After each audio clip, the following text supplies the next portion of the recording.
말이라는 게 참 중요합니다. 말이 얼마나 중요한지 우리가 하는 말 때문에 우리가 얻는 것도 많고 잃는 것도 참 많거든요. 그리고 이 말이라는 것은 또 주위에 영향력도 있습니다. 여러분 주위에서 사투리를 많이 쓰시는 분이 있잖아요. 그분하고 오래 생활을 하다 보면 나도 모르게 그 사투리의 영향을 받아서 그 사투리 어휘가 나오게 됩니다. 그리고 또 주위에서 험한 말을 하는 사람이 있으면 그 험한 말에 영향을 받게 됩니다. 제가 중학교를 구리중학교를 다녔습니다. 그때에는 구리에 중학교가 딱 두 개가 있었는데 하나는 구리중학교, 하나는 구리여중 이렇게 두 개가 있었습니다. 근데 저희 학년이 남자만 14반, 그리고 저희 밑에 학년은 남자만 15반이었습니다. 와, 대단하죠? 남자만 15반이 있으니까 거칠기가 말로 표현할 수가 없어요. 그리고 욕을 얼마나 많이 하는지, 저는 욕을 전혀 쓰지 않는 사람이었음에도 불구하고 그 욕 쓰는 사람들하고 있어 보니까 저도 모르게 이렇게 거기에 비슷한 말을 사용하게 되더라고요. 그래서 이 말이라는 것은 영향력이 있습니다. 주위 사람들을 물들이게 되고, 또 좋은 말을 하면 좋은 분위기가 생기고 나쁜 말을 하면 나쁜 분위기가 생깁니다. 그래서 여러분이 만약에 누군가하고 친하다, 아니면 누군가가 참 예쁘다, 좋다 이런 사람이 있으면 잘 생각해 보면 그 사람이 하는 말이 예쁜 겁니다. 그 사람이 하는 표현이 예쁘기 때문에 그 사람이 좋은 거지, 외모가 좋아서 그 사람이 좋아지고 이런 경우는 흔하지가 않아요. 그래서 이렇게 우리가 이 말 때문에 분위기를 바꾸고, 말 때문에 누군가를 세워주기도 하고 누군가를 허물기도 합니다. 사람에게 고통을 줄 때 말로 고통을 주는 게 얼마나 많은지 몰라요. 우리가 인터넷에서 말하는 댓글이나 아니면 이 말 때문에 구설수에 오르면 얼마나 고통스러운지 모릅니다. 그리고 이 어렵고 힘들 때에도 우리가 말을 사용하는데, 똑같이 어렵고 힘들 때 어떤 사람은 희망의 말, 소망의 말, 긍정적인 말을 하는 사람이 있고, 똑같이 어려울 때 누군가는 불평의 말, 사람들의 마음을 허무는 말을 하는 사람도 있습니다. 그리고 이 똑같이 어렵고 힘들 때 긍정적인 말을 넘어서, 소망의 말을 넘어서 하나님이 들으시는 기도를 하는 사람도 있습니다. 왜냐하면 우리가 하는 말은 남들만 듣는 게 아니에요. 제일 먼저는 내가 먼저 듣죠. 말하는 사람이 제일 먼저 듣잖아요. 그리고 남들도 들어요. 그리고 하나님이 들으십니다. 그래서 이렇게 이 똑같은 말로써 우리는 하나님께 기도를 할 수 있고, 또 이 남들에게도 우리가 이 말을 통해서 세우고 분위기를 바꿀 수가 있습니다. 그런데 우리가 하나님 앞에 기도할 때, 이 말을 하나님께 하면 기도가 되지 않습니까? 하나님 앞에 기도를 할 때 좋을 때 기도를 하지 않습니다. 보통 우리가 기도할 때는 상황이 어렵고 힘들고 좌절되고 그럴 때 하나님 앞에 기도를 드립니다. 인생 가운데에서 위기를 만나고 앞이 깜깜해요. 내 힘으로는 해결이 안 돼요. 답답해요. 그러면 기도를 하게 됩니다.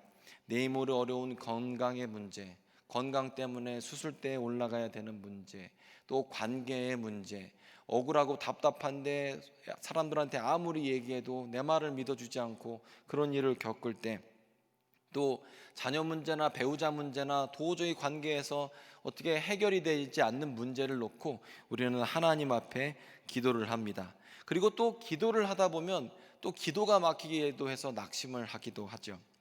성경을 보게 되면 창세기에 야곱이라는 사람이 등장합니다. 이 사람이 원래 기도하지 않는 사람이에요. 기도하지 않을 때에는 자기의 이름처럼 남들을 속이고 살았습니다. 형을 속여서 팥죽 한 그릇으로, 이 죽이 그 콩으로 만든 죽이거든요. 그 콩으로 만든 죽으로 에서에게서 장자의 명분을 빼앗았습니다. 그리고 또 앞을 못 보는 아버지에게 다가가서 이 염소 새끼 가죽을 뒤집어 쓰고 가서 아버지에게 축복을 빼앗았죠. 어떻게 보면 형의 축복을 아버지에게 달랜 거죠. 이게 얼마나 큰 일인지 몰라요. 요즘식으로 얘기하면, 여러분 가까운 어떤 사람이 남의 인감을 뺏어서, 내 인감을 뺏어서, 우리 부모님 인감을 뺏어서 부동산을 자기 이름으로 바꾸고 그리고 그걸 파는 거예요. 그리고 도망간 거죠. 지금 이 당시에 야곱이 한 일이 그런 일입니다. 아버지에게 있는 그 축복의 말이라는 건 굉장한 권세가 있는 거거든요. 어쩌면 물질적인 것보다 더 센 건데 야곱은 자기 힘으로 살아갈 때는 남들을 속이고 또 그렇게 해서라도 복을 받고 싶어서 그렇게 살았습니다. 그런데 나중에 형이 복수를 하고자 하자 라반에게, 외삼촌 라반에게 도망을 갔다가 그곳에서도 잘 살아보려고 하다가 모함을 받고 다시 고향 땅으로 돌아오게 되었어요.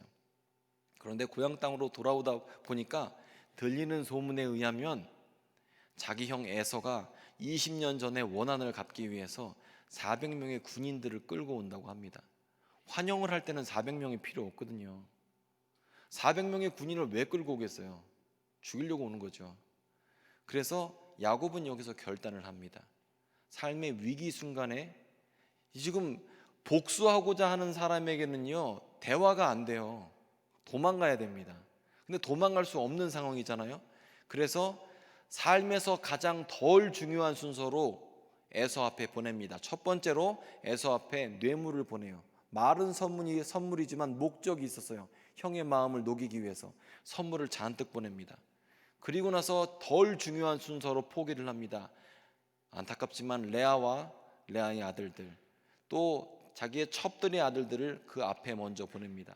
그리고 자기가 그토록 사랑했던 아내 라헬을 보내고 그 아들들을 보냅니다. 모든 것을 다 떠나보내고 비겁하게 혼자 남아 있어요. 그리고 도저히 해결될 수 없는 이 막다른 삶의 골목 앞에서 야곱이 그때서야 기도를 합니다. 그리고 그 기도 가운데에서 하나님께 응답을 받게 되죠. 야곱은 언제 기도했습니까? 자기 힘으로 해결할 수 없을 때, 물질로도 해결이 안 될 것 같고 도저히 자기 힘으로 모든 것을 포기해도 어떻게 할 수 없을 때 기도를 했죠. 그리고 그렇게 기도할 때 하나님께서 야곱의 기도에 응답하셨습니다. 자, 우리는 이렇게 낙심했을 때 기도하고 내 힘으로 해결이 안 될 때 기도를 합니다. 오늘 기도에 대한 말씀을 함께 보고자 하는데요, 누가복음 18장을 보면요, 예수께서 한 불의한 재판장의 이야기를 하십니다. 어떤 재판장이 있었는데 이 사람이 참 나쁜 사람이랍니다. 하나님도 무서워하지 않고 사람도 무시하는 사람입니다. 이런 사람은 어떤 걸 좋아하겠어요? 돈을 좋아하겠죠. 돈 말고 나머지는 전혀 신경 쓰지 않는 사람입니다. 그런데 이 불의한 재판장에게 찾아오는 과부가 하나 있었습니다. 옛날에 고대에 2000년 전에 과부가 된다는 건 굉장히 힘든 일이었어요. 왜냐하면 여자들은 경제 활동을 할 수가 없었습니다. 남편이 없고 의지할 사람이 없으면 그러면 말 그대로 누구에게나 치이는 존재가 되는 겁니다. 항상 누군가가 나를 압박하더라도 나를 지켜줄 보호자가 없기 때문에 당할 수밖에 없는 처지예요. 그래서 이 과부가 억울한 일, 답답한 일을 당했습니다. 그리고 불의한 재판장에게 찾아가기로 결정을 하죠. 여러분, 과부가 불의한 재판장에 대해서 소문을 안 들어봤을까요? 들었을 겁니다. 저 사람은 공정한 사람이 아니야. 하나님도 안 무서워해. 사람도 안 무서워해. 돈만 좋아해. 그런데 과부는 돈이 없잖아요. 그럼 어떻게 했겠어요? 과부는 매달리기로 작정을 하죠. 그래서 이 재판장이 가는 곳 어디나 쫓아다니면서 나의 소원을 들어주십시오, 나의 억울함을 풀어주십시오 라고 끊임없이 간청을 했습니다. 그런데 불의한 재판장이 생각해 보니까 이걸 미치겠는 거예요. 환장하겠는 거예요. 왜냐하면 아니 뭐 욕을 해보기도 하고 매몰차게 해보기도 하고 무시해보기도 하는데 이 여자가 끊임없이 찾아와요. 한 달을 찾아오고 두 달을 찾아오고 세 달을 찾아오고 사무실에도 찾아오고 집 앞으로도 찾아오고 계속 찾아오는 거예요. 그러면 이걸 어떡할까? 그리고 오늘 성경을 보게 되면 내가 사람도 두려워하지 않고 하나님도 두려워하지 않고 사람도 무시하는데 이 과부가 나를 번거롭게 하니 내가 그 원한을 풀어주리라. 그렇지 않으면 늘 내게 와서 나를 괴롭게 하리라. 이렇게 말을 합니다. 자, 그래서 결국 이 불의한 재판장은 이 과부의 소원을 다 들어주게 되었다는 게 오늘 성경 말씀의 줄거리입니다. 자, 우리가 언제 기도한다고 제가 말씀드렸죠? 기도할 때는 낙심될 때 기도해요. 내가 내 힘으로 해결이 안 될 때 기도를 시작합니다. 답답할 때 기도를 합니다. 답답하지 않으면 기도 안 해요. 내 힘으로 해보려고 하죠. 돈 있고 아니면 뭐 인간관계 있고 내 힘으로 할 수 있으면 왜 기도를 합니까? 기도를 안 하죠. 그런데 그 방법으로 안 되니까 기도를 하는 거예요. 낙심했을 때 기도를 합니다. 그런데 우리는 기도하다가도 낙심을 해요. 왜냐하면 기도하다 보면 응답이 안 되거든요. 그러면 낙심이 돼요. 처음에 낙심해서 주님 앞에 엎드렸는데 엎드려서 또 낙심을 또 하는 거예요. 그러면 좌절이 되죠. 그런데 오늘 성경 말씀에서 말하는 게 뭐냐면 기도할 때 낙심하지 말라고 지금 얘기하세요. 왜냐하면 기도할 때 한 가지 필요한 요소가 있는데 그것이 바로 무엇이냐면 오래 참으면서 기도해야 한다는 거죠. 인내가 필요하다는 겁니다. 이 기도를 하다 보면요 쉽게 지칩니다. 쉽게 피곤하고요 포기하고 싶어요. 그리고 응답이 조금 늦어지면 낙심해 버립니다. 하지만 여러분, 기도 응답에 필요한 요소가 무엇이냐면 인내가 필요하다는 거죠. 오래 참아야 한다는 거죠. 그리고 사실요 우리가 기도할 때 오래 참으면서 내 안에서 불필요한 요소들이 다 떨어져 나가요. 내가 하나님 앞에 엎드려 있다 보면 내가 옛날에 잡고 있었던 그런 세상의 욕심들이나 헛된 것들이 떨어져 나가고 우리가 오히려 기도하면서 하나님의 음성을 듣고 하나님이 원하시는 모습으로 빚어져 가는 과정이 있거든요. 그래서 우리가 기도할 때 보면 시간이 걸리기도 해요. 오래 참아야 한다는 거죠. 그래서 여기 불의한 재판장도 보게 되면 과부가 오래 참고 계속 쫓아오자 어떻게 됐습니까? 견디지 못하고 응답을 해 주었다는 거죠. 자, 제가 예전에 정주영 씨가 쓴 책을 읽어본 적이 있습니다. 정주영 씨가 예전에 그 쌀 가게를 하다가 뭐 일제가 이제 전쟁을 하게 되면서 이제 쌀 가게를 못 하게 되었다고 그래요. 그래서 자동차 정비 공장을 했답니다. 그 일본 사람이 하던 정비 공장을 인수를 했는데 자기가 가진 돈이 부족해서 3,000원을 빌렸대요. 유명한 그 고리대금업자한테 빌렸대요. 3,000원을 담보 없이 빌렸다고 합니다.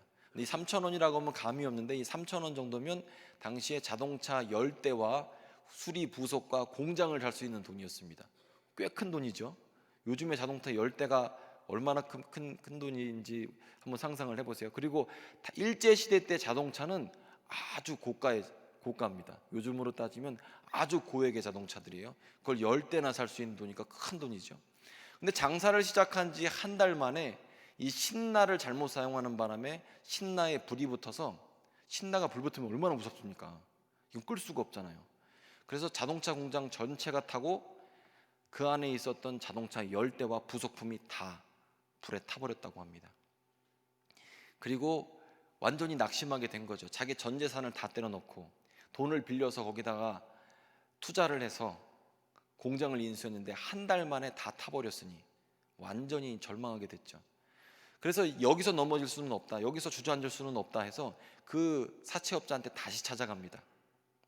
내가 이렇게 해서 망하게 됐으니 나한테 다시 3,500원을 빌려주십시오. 그러니까 3,000원 빌렸는데 3,500원을 더 빌린 거예요.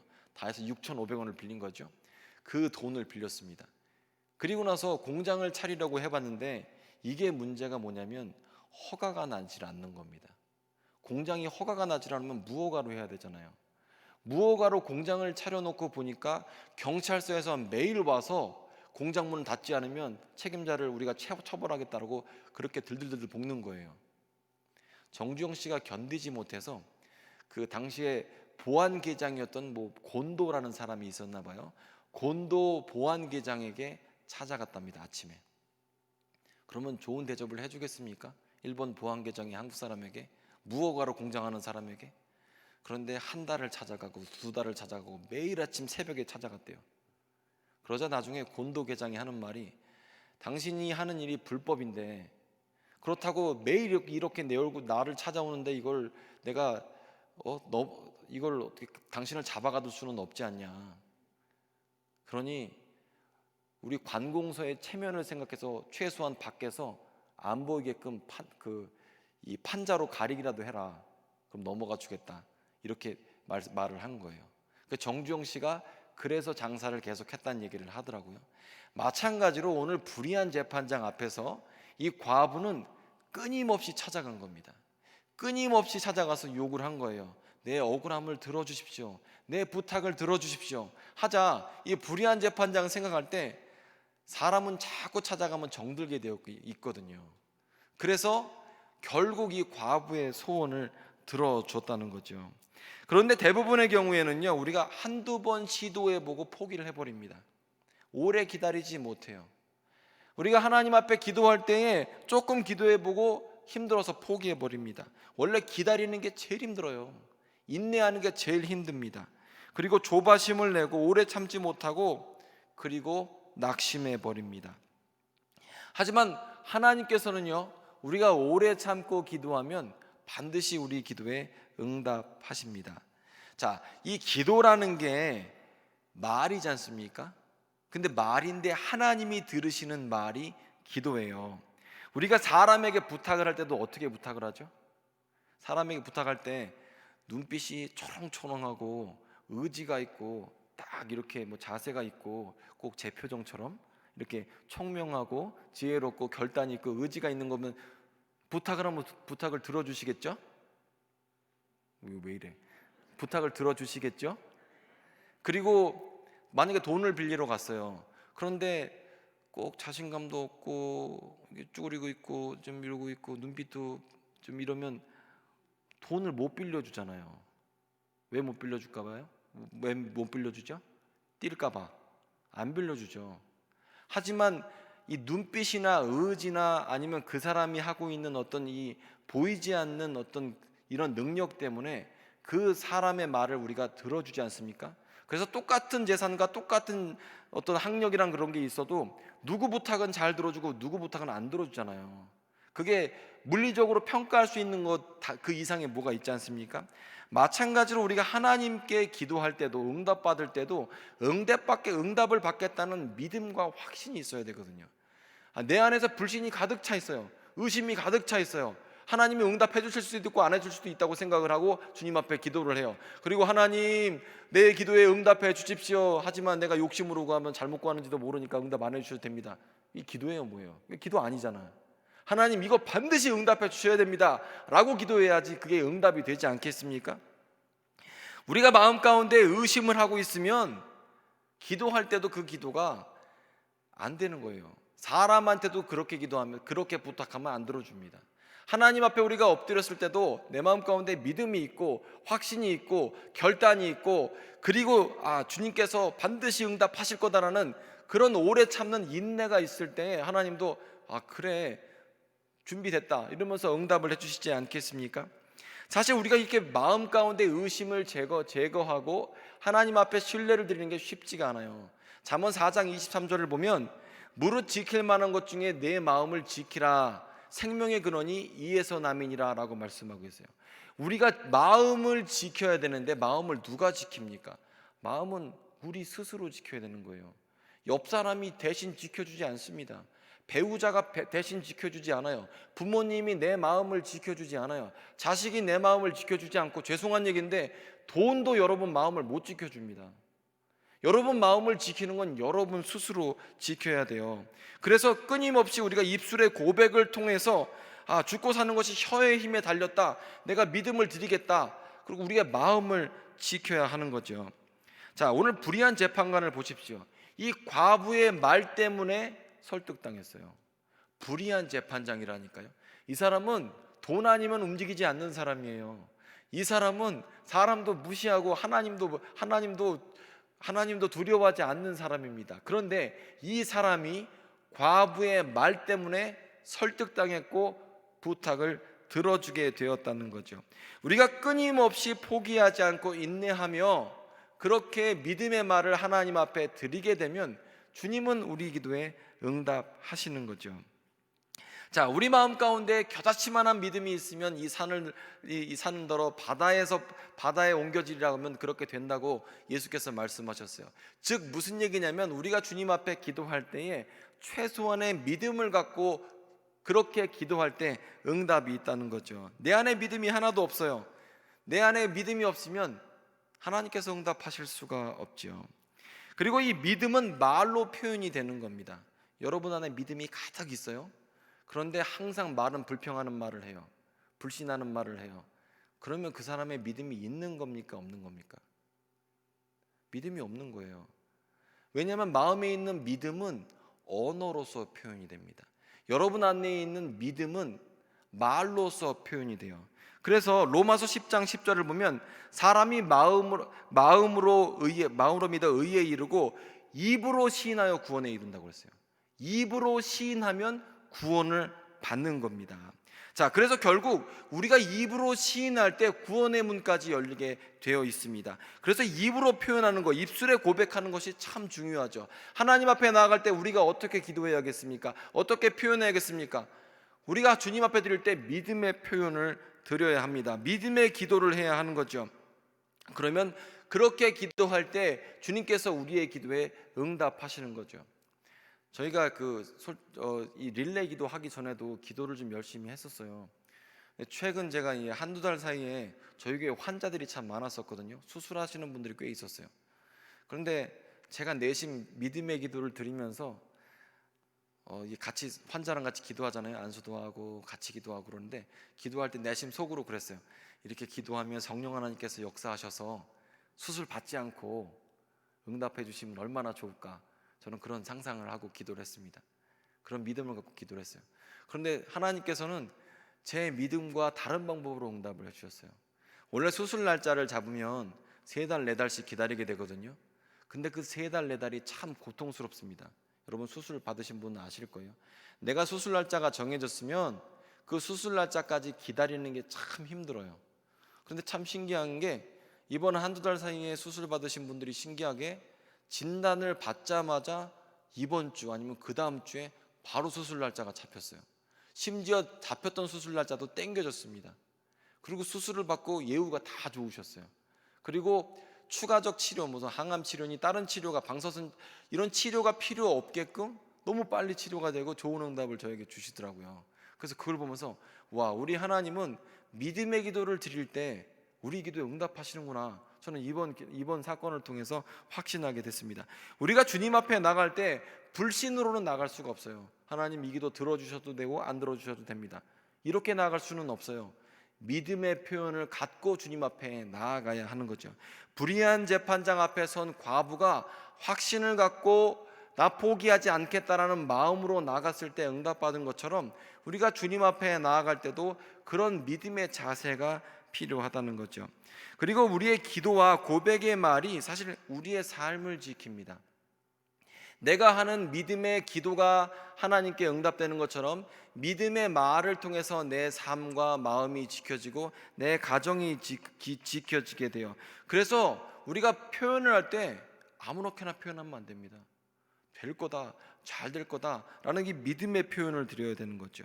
그리고 그렇게 할 때에 우리의 삶이 하나님의 응답을 이끌어내게 되는 거죠. 자, 그리고 또 기도를 할 때 하나 필요한 게 뭐냐면 사실 이렇게 내가 믿음으로 기도한다고 하면서도 잘 안 될 때가 있거든요. 그럴 땐 하나님 말씀으로 기도를 하면 돼요. 먼저 성경 말씀을 읽고 그 말씀 가운데에서 하나님이 어떤 분이신가를 알아서 그 말씀으로 기도를 해야 돼요. 그냥 기도를 하게 되면 잘 안 됩니다. 그리고 내 안에 믿음의 언어가 많지 않을 때가 있어요. 그렇기 때문에 반드시 여러분 성경을 보시고 성경 안에 있는 믿음의 언어로 기도를 하셔야, 그리고 그렇게 표현하실 때 더 하나님이 우리 가운데 역사하시는 거죠. 자, 그리고 기도를 할 때 오늘 성경을 보면 7절 말씀이에요. 7절 한번 같이 읽어볼까요? 시작. 하물며 하나님께서 그 밤낮 부르짖는 택하신 자들의 원한을 풀어주시지 아니하시겠느냐? 그들에게 오래 참으시겠느냐? 자, 보십시오. 여기 밤낮 부르짖는다고 하죠. 우리가 주님 앞에 기도한다고 하면서 오래 기도하지도 않고요, 밤낮 부르짖지도 않습니다. 잠깐 기도하고 그냥 포기해버려요. 그러면 안 된다는 거예요. 예수님이 여기 뭐라고 표현하셨어요? 밤낮 부르짖는 택한 자들의 기도라고 표현하시죠. 우리가 주님 앞에 기도할 때는요, 조금 기도하고 막 30초 기도하고 나서 기도했다고 하면 안 돼요. 하나님 앞에 딱 나와서 정말 정한 마음과 정한 시간을 갖고 그리고 주님 앞에 기도를 할 때 포기하지 않고 밤낮으로 기도를 하는 거예요. 그러면 하나님께서 응답하셨어요. 예수께서 성경을 보게 되면요, 예수께서 공생애 기간에 기도하는 장면이 많이 나옵니다. 예수님은 공생애를 시작하시기 전에 40낮 40밤 밤낮으로 40일 동안 금식하면서 기도하셨습니다. 예수님은 제자를 세우시기 전에 밤에 기도하시고 제자를 세우셨습니다. 예수님은 오병이어 기적을 하실 때 먼저 축복하며 기도하셨고요.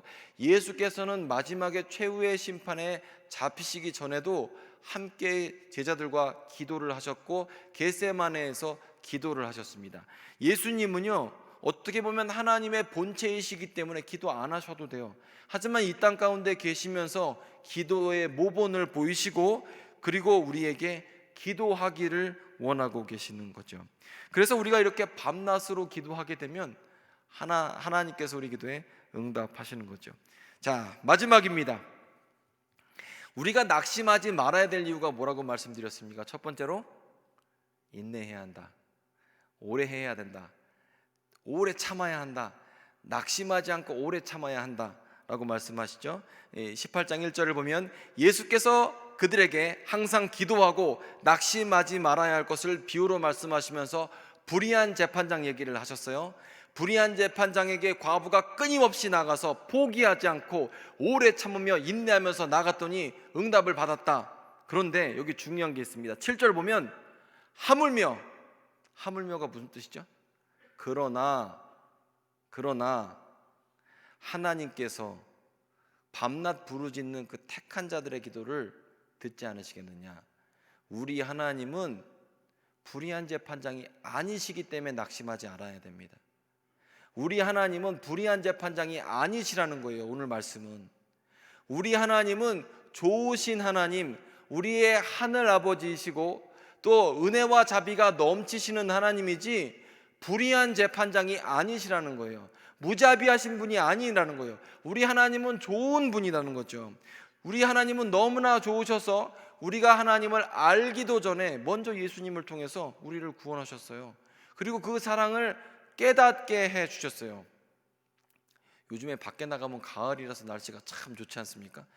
바람이 살살 불어서 조금 쌀쌀하긴 하지만 나가면 날씨가 너무나 좋아요. 저는 밖에서 이렇게 이 태양을 보고 하늘을 보고 이렇게 밖을 보잖아요. 그러면 가끔 너무나 감사할 때가 있습니다. 와, 하나님은 너무 좋으시다. 그런 생각을 해요.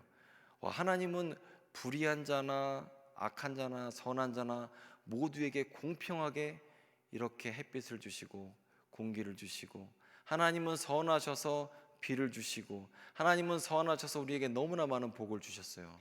사실 알고 보면요, 우리는 하나님께 받은 은혜가 훨씬 많은 사람들입니다. 내가 얻으려고 하는 그 어떤 것보다 사실 우리에게 허락하신 복이 훨씬 많아요. 그래서 우리 하나님은요, 너무 좋으신 분이에요. 우리가 기도하면서 낙심하지 않아야 될 이유는 무엇이냐면 우리 하나님은 좋으신 분이기 때문에 낙심하지 않습니다. 우리 하나님은 선하신 분이기 때문에 우리가 낙심하지 않아요. 왜냐하면 하나님은 불의한 재판장이 아니세요. 나의 아픔을 아시고 나의 고통을 아시는 분이 우리 하나님이십니다. 그리고 우리 하나님은 너무나 우리를 사랑하셔서 이 땅 가운데 성령을 통해서 우리와 동행하게 하시고, 그리고 죽음 이후에 영생 천국을 우리에게 허락하셨습니다. 그리고 그렇기 때문에 우리가 주님 앞에 나아갈 때 믿음의 고백을 드릴 수 있는 거예요. 주님께서는 좋으신 하나님이십니다. 주님, 내가 주님 앞에 이런 기도 제목을 갖고 왔습니다. 하지만 내가 절대 포기하지 않겠습니다. 하나님, 내가 인내로서 주님 앞에 나아가겠습니다. 하나님의 선하심을 찬양합니다 라면서 이렇게 믿음의 고백을 주님 앞에 드릴 수 있는 거죠. 자, 오늘 말씀을 마무리하겠습니다. 우리가 기도를 언제 시작한다고 했습니까? 낙심할 때 기도를 하죠. 내 힘으로 안 될 때 기도를 하죠. 어떻게 할 수 없는 문제 때문에 절박하니까 주님 앞에 나와서 기도를 하죠. 하지만 많은 성도님들이 기도하면서 낙심을 합니다. 왜 하나님께서 응답을 안 해주시느냐, 내가 그렇게 간절히 기도했는데 하나님이 옛날에 응답을 안 해주셨다, 내가 그래서 낙심하고 좌절하게 되었다, 이렇게 표현을 하십니다. 그런데 우리가 기도하면서 낙심하지 않아야 될 것은 첫 번째로 주님께서 우리에게 오래 참고 인내로서 기도하라고 말씀하셨기 때문에 낙심하면 안 됩니다. 두 번째로 우리 하나님은 좋은 하나님이시기 때문에 좋은 하나님을 신뢰하면서 나갈 수가 있는 거예요. 여러분도 뭐 자식이 있으시고 아니면 부모님이 있으실 텐데 자식이 막 어떤 걸 요구해요. 우리 딸들이 그러면 안 되지만 막 그 게임을 핸드폰에 깔아달라고 그렇게 요구를 해요. 그러면 안 되는데도 하도 쪼르면 해줄 수밖에 없죠. 왜냐하면 저는 아빠기 때문에 우리 딸들에게 가능하면 그 부탁을 들어주게 돼 있죠. 우리 하나님도 마찬가지세요. 우리 하나님은 우리의 하늘 아버지가 되십니다. 그 택하신 자들, 우리가 택하신 자녀로서 주님 앞에 부르짖을 때, 믿음으로써 주님 앞에 나아갈 때 주님은 응답하시는 하나님이십니다. 자, 제가 지난주에 뒤에 그 보드를 보니까 릴레이 기도하시는 분들이 지지난주보다 훨씬 많이 들었어요. 그리고 제가 주중에 와서 보면 어떨 때 보면 꽤 여러분이 한 번의 기도를 하고 계시더라고요. 그리고 그거 보면서 너무 감사하게 됐어요. 근데 여러분, 아직까지 참여하지 않으신 분들이 혹 있습니다. 다 참여하셨지만 기도에 참여하십시오. 포기하지 마십시오. 인내로서 오래 참고 주님 앞에 나아가십시오. 그리고 조금 기도해 버린 다음에 낙심하지 마세요. 오래 참아야 됩니다. 그리고 가끔 보면요, 여러분 가운데에서 포기해버린 기도 제목이 너무 많아요. 옛날엔 이걸 내가 추구했는데, 이런 행복한 것, 이런 삶의 목표가 있었는데 곧 조금 기도해보고 포기해버렸어요. 그렇게 하지 마세요. 다시 다 꺼내오세요. 그리고 다시 기도하세요. 믿음의 고백을 드리세요. 그러면 주님께서는 좋은 하나님이시기 때문에 응답하십니다. 그렇게 주님 앞에 나아가시고 응답받는 여러분들 되시기를 바랍니다.